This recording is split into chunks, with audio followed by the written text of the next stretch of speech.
But once you get started with this, you don't want to stop. Krishna. So,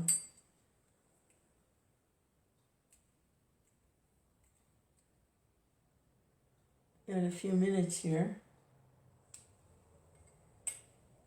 to chant and hear some more about Krishna.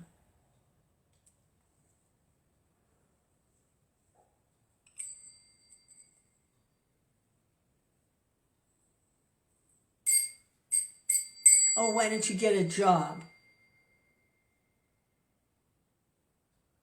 Go to work, get a job.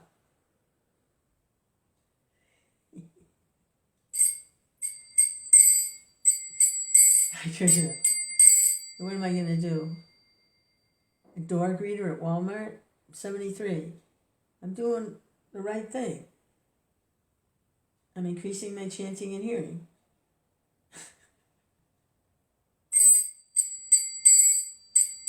Hare Krishna.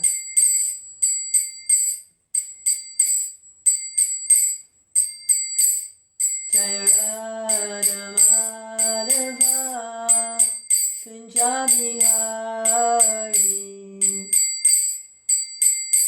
Radha Madhava Kunjabi Hari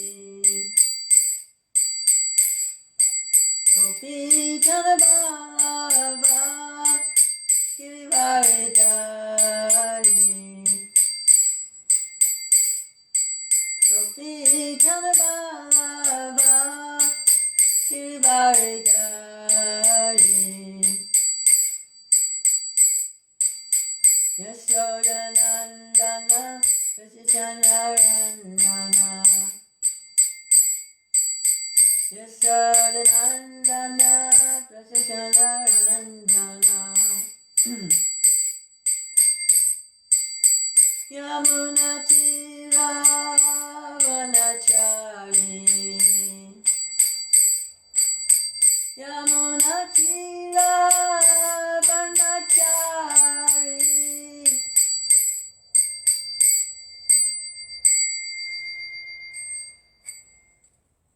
Shami Shupad, Paramhamsa, Padmanikacharya, Asasara Satya, Shishiman, His Divine Grace, A.C. Bhaktivedanta Swami Prabhupada, Srila Prabhupada, Srila Prabhupada, Srila Prabhupada, Srila Prabhupada Ki Jai! Vanchikapati Rubhyascha, Kripa Sindhavyevacha, Patitanam Pavinibhyo, Vaishnavibhyo, Namo Namaha. Krishna.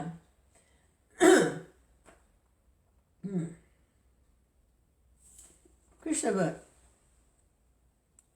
Glimpse into the spiritual world.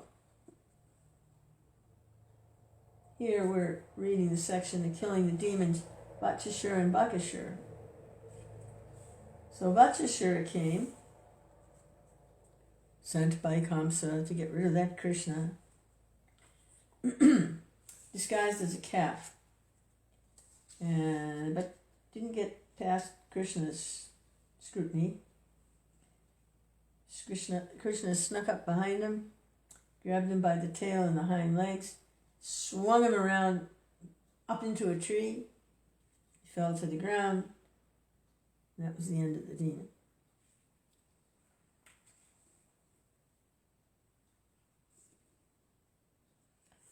All the cowherd boys would daily go to the bank of the river Yamuna to water their calves. Usually when the calves drank water from the Yamuna, the boys also drank. One day, after drinking, when they were sitting on the bank of the river, they saw a huge animal which looked something like a duck and was as big as a hill. Its top was as strong as a thunderbolt. When they saw that unusual animal, they became afraid of it. The name of this beast was Bakāsura. He was a friend of Kamsa's. He appeared on the scene and suddenly and immediately attacked Krishna with his pointed sharp beaks and quickly swallowed him up and Krishna was thus swallowed, all the boys headed by Balaram became almost breathless, as if they had died. But when the Bakāsura demon was swallowing up Krishna, he felt a burning, fiery sensation in his throat. This was due to the glowing effulgence of Krishna. The demon quickly threw Krishna up and tried to kill him by pinching him with his beaks. Bakāsura did not know that although Krishna was playing the part of a child of Nanda Maharaj, he was still the original father of Lord Brahma, the creator of the universe. The child of Mother Yasoda, who is the reservoir of pleasure for the demigods and who is the maintainer of saintly persons, caught hold of the beaks of the great gigantic duck, and before his cowherd boyfriends bifurcated his mouth, just as a child easily splits a blade of grass. From the sky, the denizens of the heavenly planet showered flowers like the chameli, the most fragrant of all flowers, as a token to their congratulations. Accompanying the showers of flowers was a vibration of bugles, drums, and conch shells. When the boys saw the showering of flowers and heard the celestial sounds, they became struck with wonder. When they saw Krishna, they all, including Balaram, were so pleased that it seemed as if they had regained the very source of life.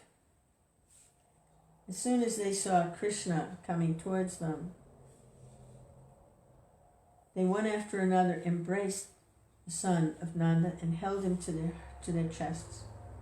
Thus, they assembled all the calves under their charge and began to return home. When they arrived home, they began to speak of the wonderful activities of the son of Nanda. When the gopis and cowherd men all heard the story from the boys, they felt great happiness because naturally they loved Krishna, and hearing about his glories and victorious activities, they became still more affectionate toward him. Thinking that the child Krishna was saved from the mouth of death, they began to see his face with great love and affection. They were full of anxieties, but they could not turn their faces from the vision of Krishna. The gopis and the men began to converse among themselves about how the child Krishna was attacked in so many ways, and so many times, by so many demons, and yet the demons were killed, and Krishna was uninjured. They continued to converse amongst themselves about how so many great demons in such fierce bodies attacked Krishna to kill him. But by the grace of Hari, they could not cause even a slight injury. Rather, they died like small flies in a fire.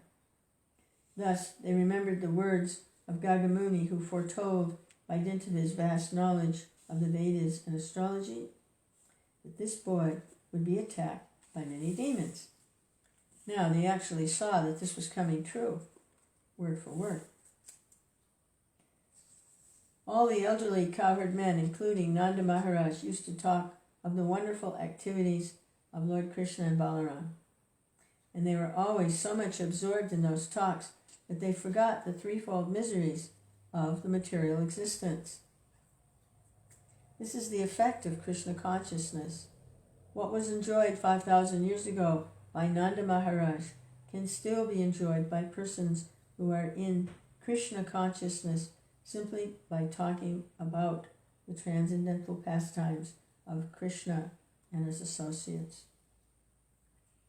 Thus, both Balaram and Krishna enjoyed their childhood pastimes, imitating the monkeys of Lord Ramachandra, who constructed the bridge over the ocean, and Hanuman, who jumped over the water to Ceylon. And they used to imitate such pastimes among their friends, and so happily pass their childhood life. Thus end the Bhaktivedanta purport of the 11th chapter of Krishna, killing the demons Vatsāsura and Bakāsura.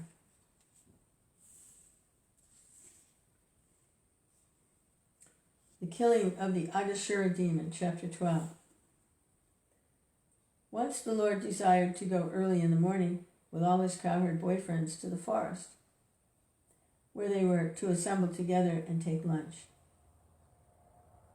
As soon as he got up from bed, he blew a buffalo horn and called all his friends together. Keeping the calves before them, they started for the forest. In this way, Lord Krishna assembled thousands of his boyfriends. They were each equipped with a stick, flute, and horn, as well as lunch bag, and each of them was taking care of thousands of calves. All the boys appeared very jolly and happy in that excursion. Each and every one of them was attentive for his personal calves. The boys were fully decorated with various kinds of golden ornaments, and out of sporting propensities, they began to pick up flowers, leaves, twigs, peacock feathers, red clay from different places in the forest, and they began to dress themselves in different ways. While passing through the forest, one boy stole another boy's lunch package and passed it to a third. And when the boy whose lunch package was stolen came to know of it, he tried to take it back, but one threw it to another boy. The sport of playing went on amongst the boys as childhood pastimes. When Lord Krishna went ahead to a distant place in order to see some specific scenery, the boys behind him tried to run to catch up and be the first to touch him. So there was a great competition. One would say, "I will go there and touch Krishna," and another would say, "Oh, you cannot go, I'll touch Krishna first." Some of them played on their flutes or vibrated bugles made of buffalo horns. Some of them gladly followed the peacocks and imitated the onomatopoeic sounds of the cuckoo. When the birds were flying in the sky, the boys ran after the birds' shadows along the ground and tried to follow their exact courses. Some of them went to the monkeys and silently sat down by them, and some of them imitated the dancing of the peacocks. Some of them caught the tails of the monkeys and played with them. And when the monkeys jumped into a tree, the boys also followed.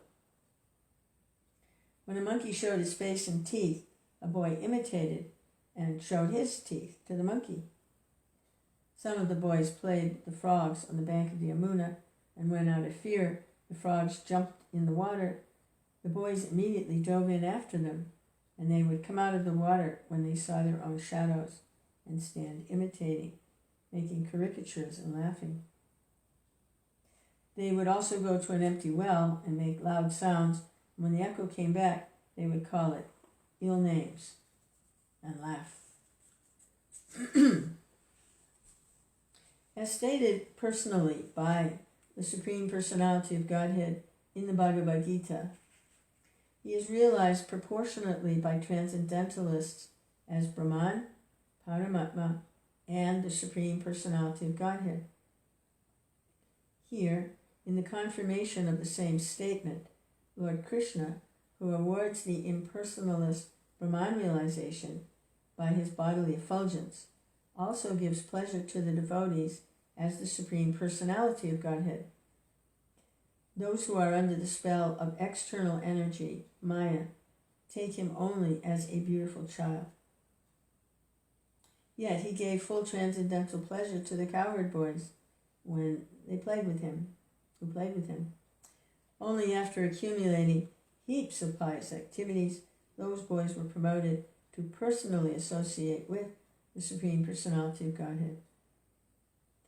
Who can imitate the transcendental fortune of the residents of Vrindavan?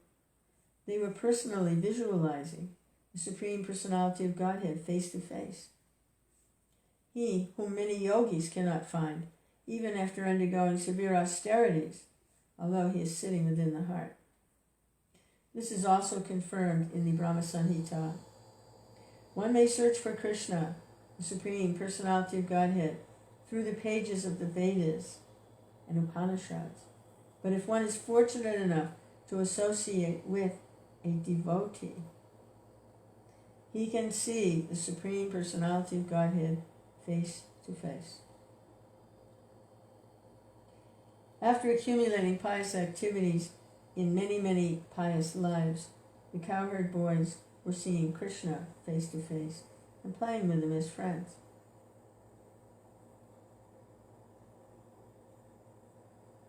They could not understand that Krishna is the Supreme Personality of Godhead, but they were playing as intimate friends with intense love for him. Hey, hi Richard. Hare Krishna. Reading a little Krishna book. Oh, Krishna, Krishna. When Lord Krishna was enjoying his childhood pastimes with his boyfriends, one Bakāsura demon became very impatient. He was unable to see Krishna playing, so he appeared before the boys intending to kill them. This Bakāsura was so dangerous that even the denizens of heaven were afraid of him. Although the denizens of heaven drank nectar daily to prolong their lives, they were afraid of this Bakāsura and were wondering, when will the demon be killed? The denizens used to drink nectar to become immortal, but actually they were not confident of their immortality. On the other hand, the boys who were playing with Krishna had no fear of the demons. They were free of fear. Any material arrangement for protecting oneself from death is always unsure. But if one is in Krishna consciousness, then immediately is confidentially, then his immortality is confidently assured. His immortality is confidently assured. The demon Bakāsura appeared before Krishna and his friends. Bakāsura happened to be the younger brother of Putana and Bakāsura. What a family.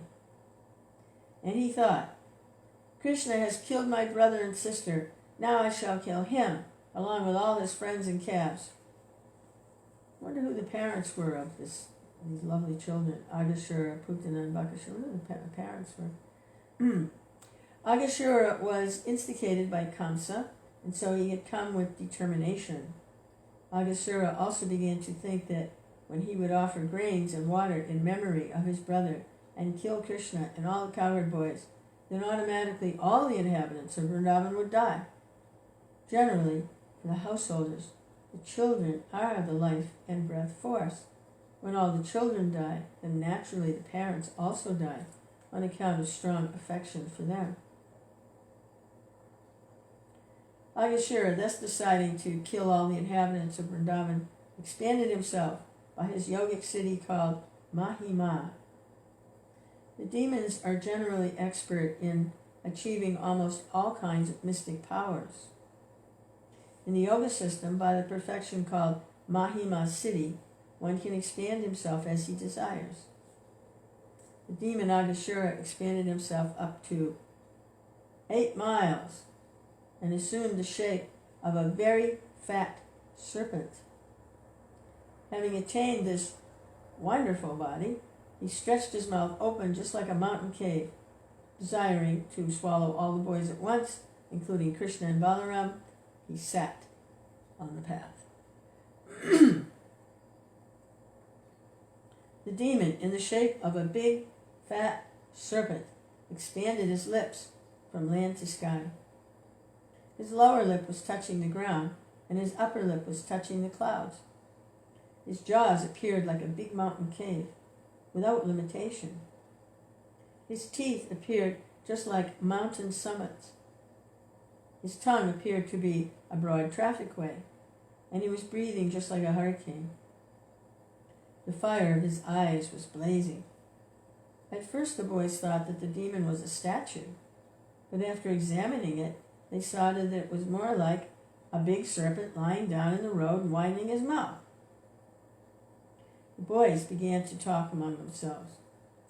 This figure appears to be a great animal and is sitting in such a posture just to swallow us all. Just see, is it not a big snake that has widened his mouth to eat all of us? One of them said, yes, what you say is true. This animal's upper lip appears to be just like the sunshine, and his lower lip is just like the reflection of red sunshine on the ground. Dear friends, just look to the right and left-hand side of the mouth of the animal. Its mouth appears to be like a big mountain cave, and its height cannot be estimated. Krishna, Krishna, cuckoo, Krishna, Krishna, Krishna, Krishna. The chin is also raised just like a mountain summit. That long highway appears to be its tongue, and inside the mouth it is as dark as a mountain cave. The hot wind that is blowing like a hurricane is his breathing, and the fishy bad smell coming from his mouth is the smell of his intestines.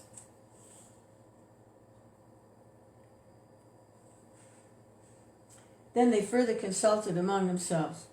If we all, at one time, entered the mouth of this great serpent, how could it possibly swallow all of us? And even if it were to swallow all of us just at once, it could not swallow Krishna. Krishna will immediately kill him, as he did Bakāsura. Talking in this way, all the boys looked at the beautiful lotus-like face of Krishna and began to clap and smile. And so they marched forward and entered the mouth of the gigantic serpent. Hare Krishna, Krishna Krishna, Hare Hare. Hare Krishna. Govinda. Time to chant, top of the hour.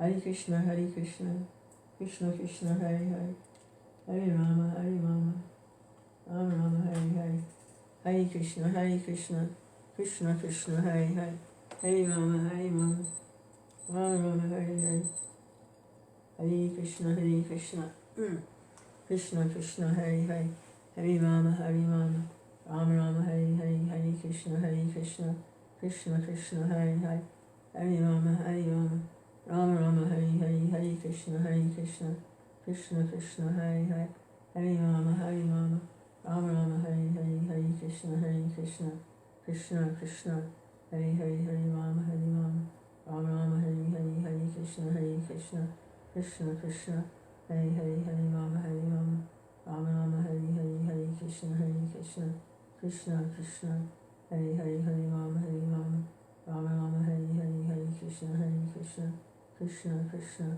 Hare Hare, Hare Rama,